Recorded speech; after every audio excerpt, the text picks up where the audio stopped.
Yo mga idol, kamusta? Sports Talk PH nga pala. Ang kumakalat na balita, pag-usapan natin yan mga idol. Ngunit bago ang lahat ay huwag kakalimutang mag-subscribe at i-click ang notification bell button for more sports talk.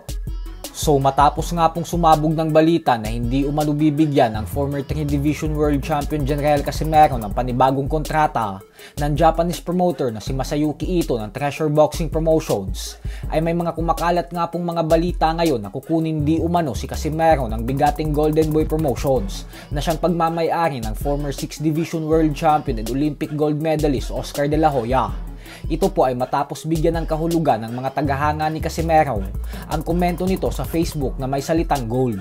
Pero ganun pa man nga po ay sa kasalukuyan po ay wala pang patunay na totoo talagang kinukuha si Casimero ng Golden Boy Promotions.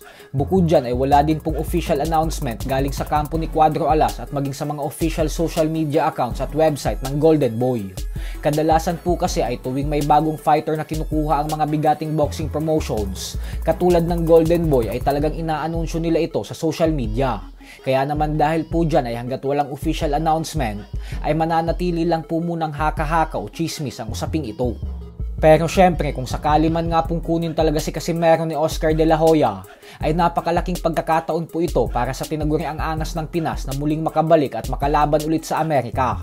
Alam naman po kasi nating lahat na magmula noong taong 2022 ay napawalang bisa ang US visa ni Casimero matapos nitong kumala sa MP Promotions. Dahilan kung bakit hindi siya ngayon nakakabalik sa Estados Unidos.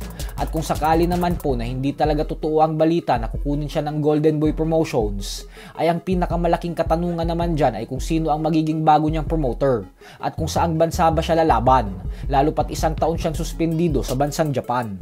Sa kabilang banda naman mga idol ay kung dati nga po ay sinabi ng current undisputed super bantamweight world champion Japanese monster na Naoya Inoue na kailangan munang dumaan sa kapatid niyang si Takuma Inoue ang kapwa niya undefeated multi-division world champion and top pound for pound fighter Junto Nakatani bago ito magkaroon ng pagkakataon na labanan siya, ay tila nag-iba na nga po ang ihip ng hangin ngayon.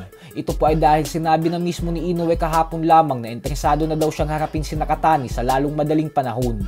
Paliwanag ni Inoue na gusto daw kasing maging number 1 pound for pound fighter ni Nakatani.